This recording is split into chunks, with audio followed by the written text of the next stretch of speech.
Hello, if you are wondering where you can find ECG records on your Apple Watch, so we can actually do that by opening Watch application on your device.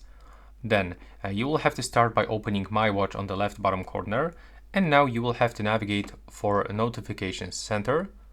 And thanks to this one, we'll be redirected. But now just scroll down for the heart, open it, and now go to the View Recorded ECGs in Health.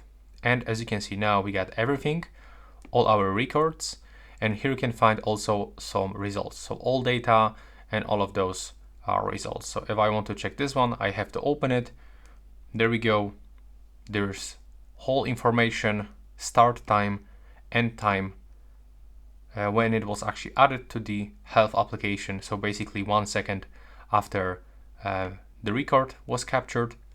There's also the algorithm version, your device, your software, and you can also delete your records if you want. So that's basically everything, and I hope you find it useful.